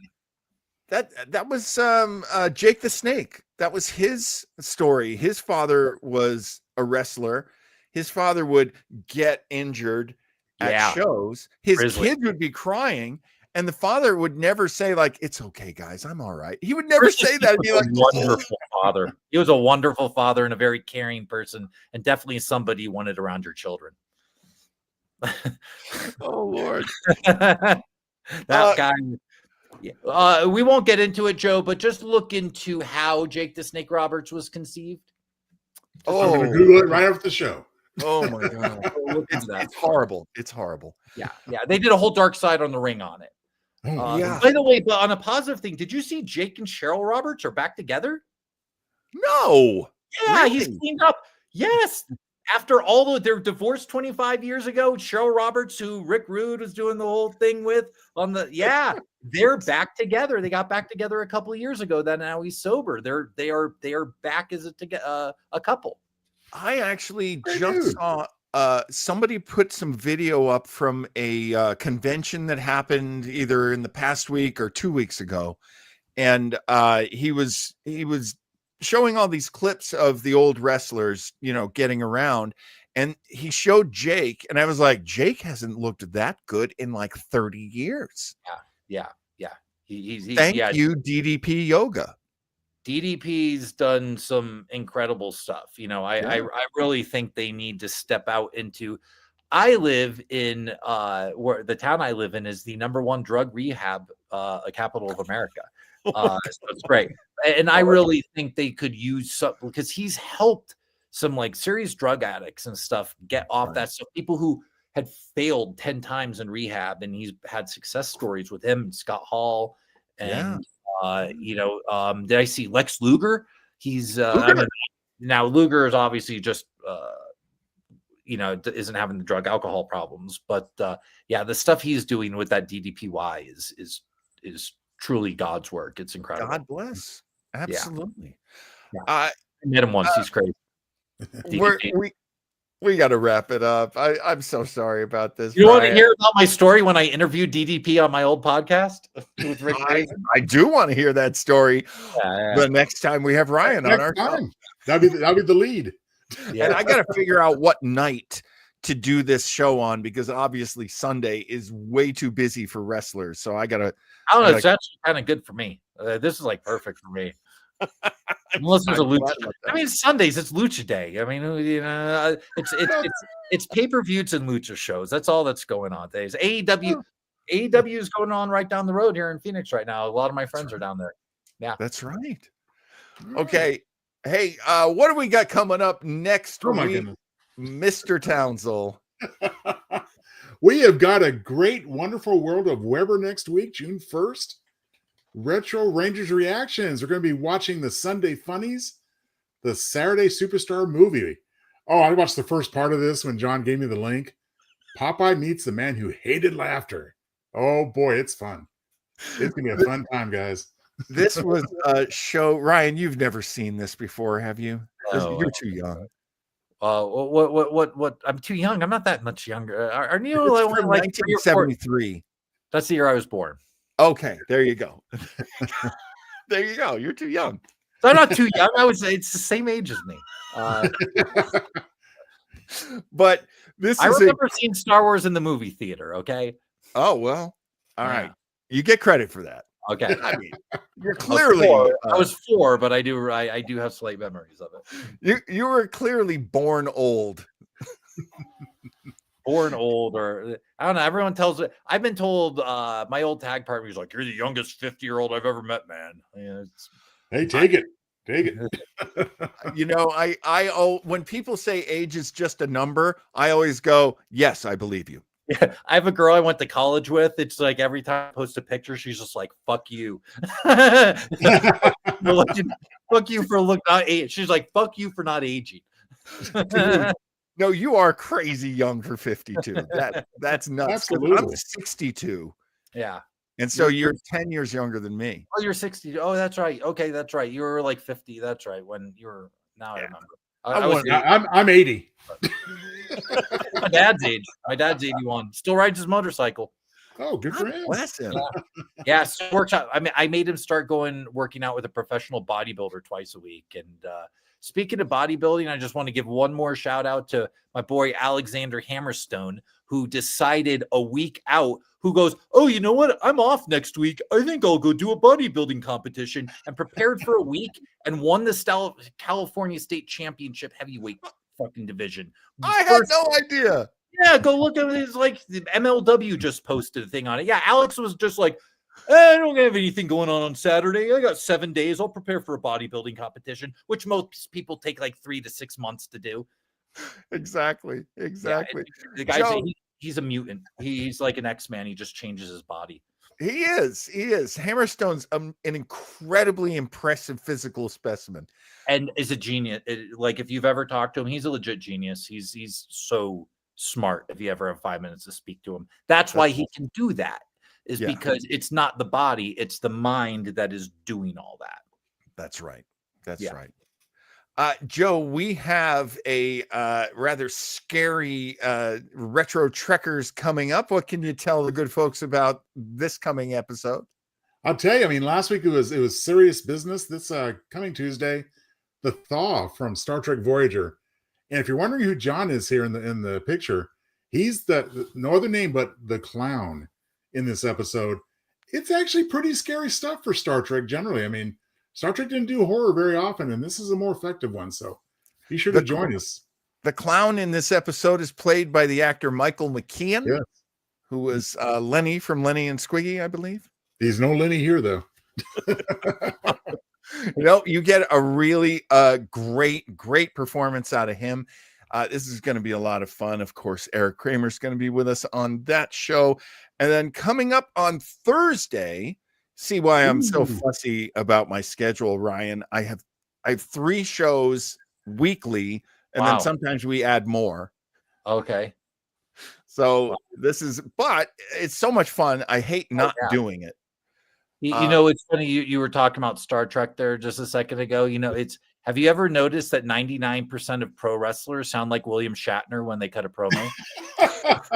I am now. Saturday, May 15th. I'm gonna kick your ass. That's what I did. When I do promo classes with people, I say, you sound like William Shatner.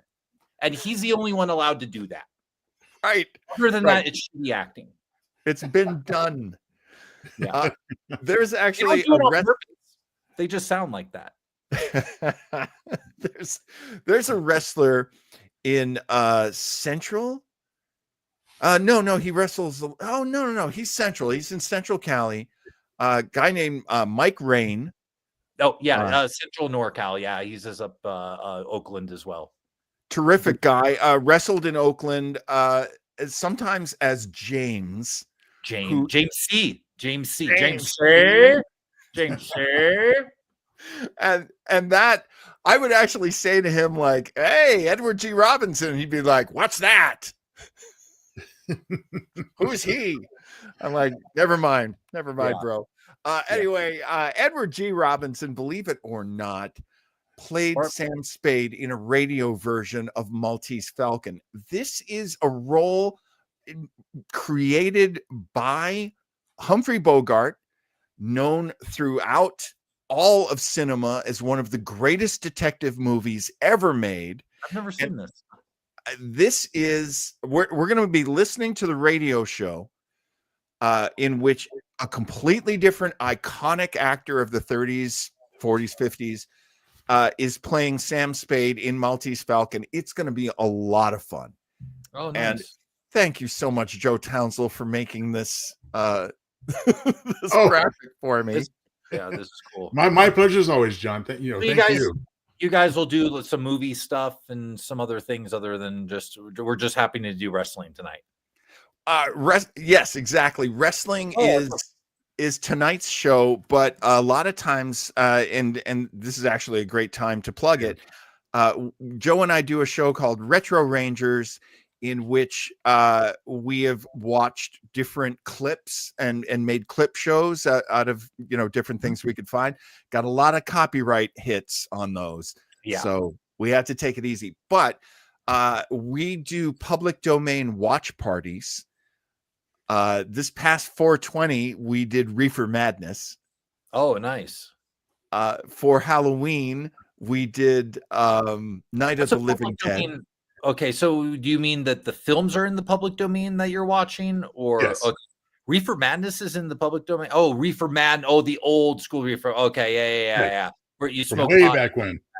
Yeah. I actually wrestled at a hemp fest once, and Ryan Morals went there, and I cut a promo how mommy showed me Reefer Madness and how I'm around a bunch of axe murderers and how I was like frightened until they finally stuck a joint in my mouth and got me to calm down. I love it. We wrestle at hemp fests. We wrestle at chili cook-offs. We wrestle at heavy metal shows. We've done it all, folks. Our ring announcer got to the point he had to go sit in my car and had to stop ring announcing. We had the same rule at the chili cook-off that you should have at the hemp fest. First you wrestle, then you can enjoy it. Oh yeah. Yeah. Not me. I got there. I was eating gummies and candy apples and all kinds of stuff. But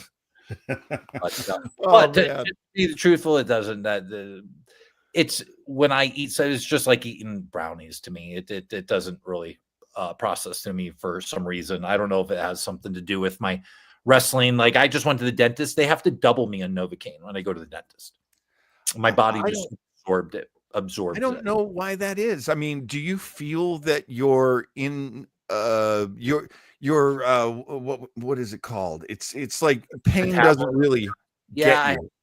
Yeah, well, no, it hurts. They have to if like I'll be kicking, like if they give what a normal person gets in Novocaine, I'll be kicking because I feel it. It just doesn't work on me. They have to give me double the amount.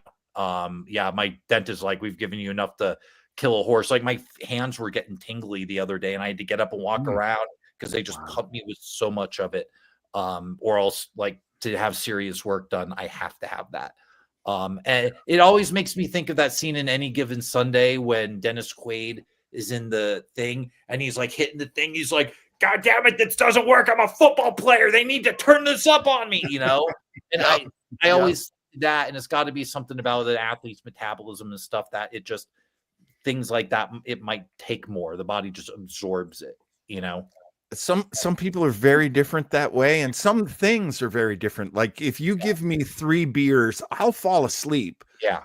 But I can smoke with ganja men. I can smoke with Rastafarians. Yeah, I'm gonna say I know people that take a little corner of a brownie and they're hallucinating, and I need the whole pan, and I can't really feel anything. And it's just like eating brownies to me. I just doesn't do anything to me. Yeah. If it's a good brownie, that's great. But otherwise, like, oh, you want one? I'm like, bro, that thing's like $20. It's not worth it. Like, honestly, it's a $20 brownie for me. Like, you don't want to. I'll turn it down. Like, I need $500 to buy enough stuff to feel it. You know, it's not worth it. Ryan, I hate to cut you off, but we are now an hour over. And all right, let's go for 2. You should probably go. I should probably go be productive as well. You know something? I am so grateful for you doing this. What a great time! Thank you for inviting me. And come back soon. A long time. Yeah, and please come back, for other shows. Let's I mean, I went to film school, so I can do movie stuff. You know, we didn't even get into. As John says, Ryan. I mean, our flagship show, Retro Rangers, is coming back in June. Okay. So yeah, John will definitely be in touch to arrange that. Absolutely. Yeah, You're just watch like old school 80s stuff or 20s to 90s. Oh, okay. Yeah. Raphael actually is constantly finding us movies we can do, which is fantastic. Joe, the other day, movies? Are you watching old movies, like full old movies? Is that what you're doing, or just watching? Do you want to do any kind of preview on the kind of movies we might be doing in the upcoming season, Joe? Pather Panchali was one of my favorites in film school. Part of the Apu trilogy by Chayajit Ray. It's all in Bengali. It's a series of films about Apu, and it's from his birth to his death. The 3 films. Oh my God! It starts with him in this little village, and it's got this grandmother that's like, it was one of those films in film school that really stuck with me. It's like from the 50s. It's an Indian film. We are still working on guests for certain shows, but so like our June shows, I didn't tell you, Joe, but I've actually gotten most of those guests fixed up. We would like to do we're definitely going to do an after school special. Those tend to be public domain. Nobody really claims those. How a law becomes a bill. Please do how a law becomes a bill. Or as we call them, Remember that? after cool specials. Yeah. But we have M Squad and Police Squad.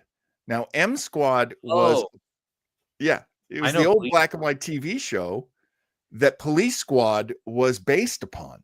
Which then the Naked Gun came off of. Exactly. So You see there's a new Naked Gun coming out? yes, with Yeah. Liam Neeson.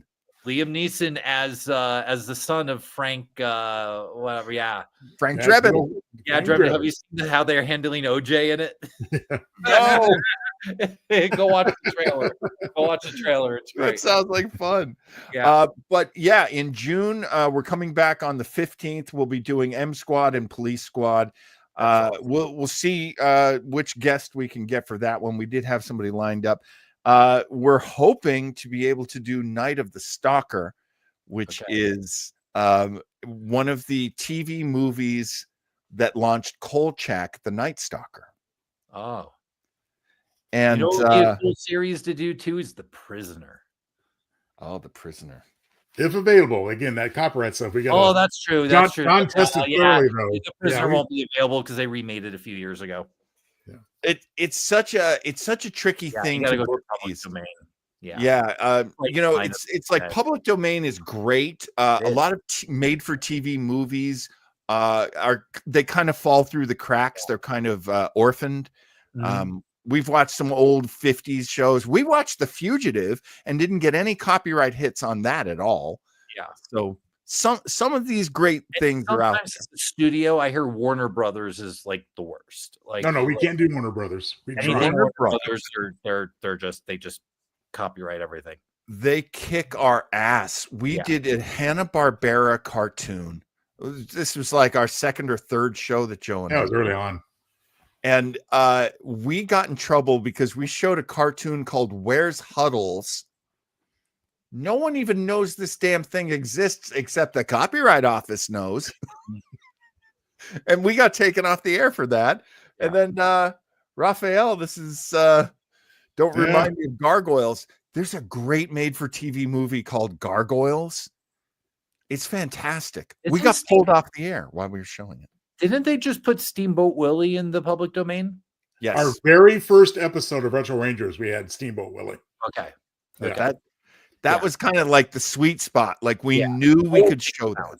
The old Mickey Mouse is in the public domain, right? Not the newer drawings. Exactly. The old Willie version. And as the years go by, more and more will be added. But right now there's two. There's Steamboat Willie and the one where he's flying a plane. He's a pilot. I think Minnie Mouse is introduced in that one. Is any of the Ed Wood stuff public domain? I think I believe so, actually. Plan 9 and all that. We saw Plan 9. Yeah, we watched Plan 9. Oh, you did Plan 9. Okay. That's right. If you have a few minutes and prepping for your guest appearance on Retro Rangers, check out Weber Internet Thingy. It's all there. Okay. Yeah. Awesome. Okay. We should run Ryan Clum. You are Clum or Clum? Clum is Heidi. Clum's the Americanized version with a C. Heidi. That's right. Heidi Klum. Yeah. I'm Clum like John P. Clum, the first mayor of Tombstone, Arizona. Okay. Cool. I'm a descendant, and we'll get into next time how one of my good friends just happens to be the granddaughter of the current mayor, and I got to go down and stay at his compound a couple of years ago, and got a special tour of the epitaph where John P. Clum founded all this stuff. I always say if I really wanted to be mayor of Tombstone, I probably could, based off my old name, and just go under the other mayor and just be, can you teach me? But I'd only be doing it for the newspaper headline. It's not in my heart. I don't want to move to Tombstone. Thank you so much for being with us, Ryan. Thank you, everybody who stayed with us. Thank you so much, Joe Townsel. Check out joetownsel.com. Chris, I'm sorry I never loaded up your here. I feel terrible. Oh, do we have another question? I love No, this. one of our faithful audience also is an author, and we try to point Oh, people to his stuff at the end of every episode. oh, okay. Yeah. Are there more Here it is. questions? Yeah. Well, There it is. there we go. Oh, there we Hey, go. our good buddy Chris Bach is also an author, just like Joe. And if you want to check out his books, including Killer Weed, I was saying, what's about- Killer Weed about? okay, I'll tell you really quickly because I love this plot, and Chris is a great writer. So a bunch of gypsy, like down on the down low weed growers have planted their crop, and they planted it over an unmarked graveyard from a Like Indian POW burials? camp. Oh, okay. And so the evil soaks up into the weed, and now everyone who smokes it turns into a killer zombie. Oh, it feels a little like Poltergeist with weed, kind A of. little bit. So someone gets the bright idea of burning the field. Oh, And now everybody. the wind has shifted, and the killer fumes are going towards a small town that must survive the night. I How's love that? it. I love it. When's the movie coming out? Seriously, let's Like how is that? Like that is a perfect like direct to video. There are actually production companies that would be perfect for that. absolutely. Chris Cocaine Bach. Bear. They did Cocaine Bear. Chris Bach is a great writer. He wrote for Mad Magazine. He was one of the gang. He's one of the usual gang of idiots. Oh wow. And no problem, Chris. It's our pleasure. Absolutely our pleasure.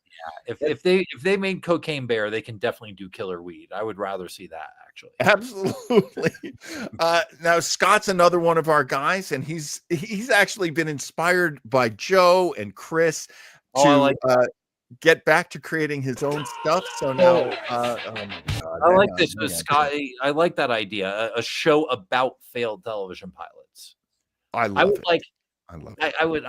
Are we talking a scripted show like with characters? No, I'm assuming we're not talking like a documentary or documentary. I think he might be doing this kind of stuff we do, where either he watches it or he watches it and then tells you about it. I'd love to see I think that's an interesting idea for a TV show. This dude, who's like king of the failed pilots. Like his shit never gets right. He's got like 75 failed pilots.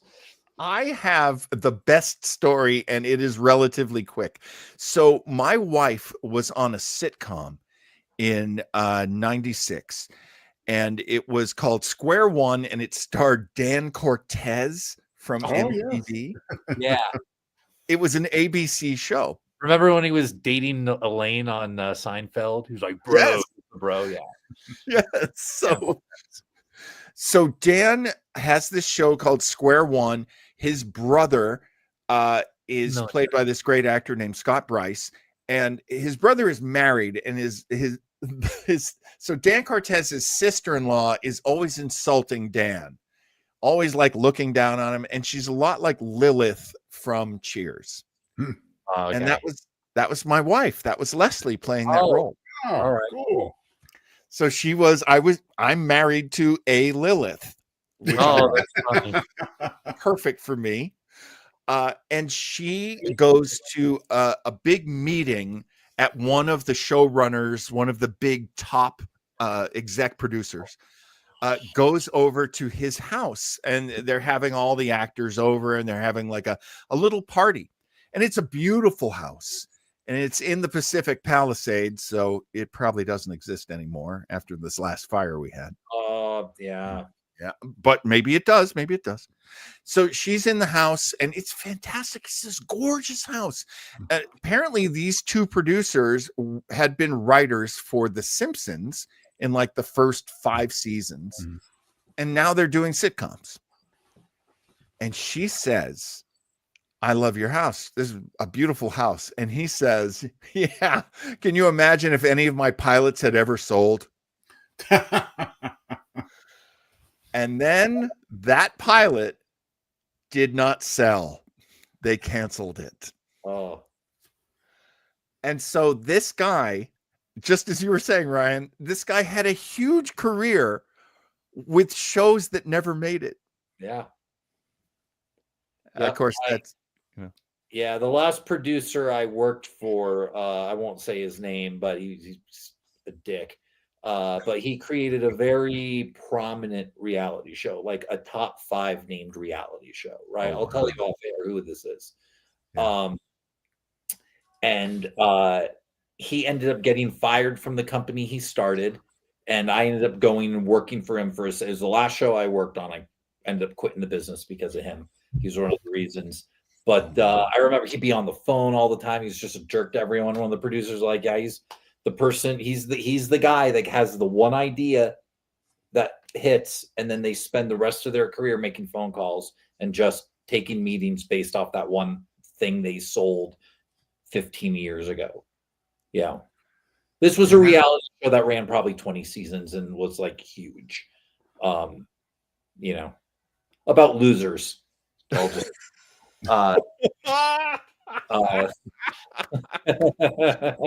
world's biggest. No, we're not saying. Yeah. Some bigger Time to check back in on the real world, huh? losers that were not small. Yeah. Not a nice person. I said it, I think.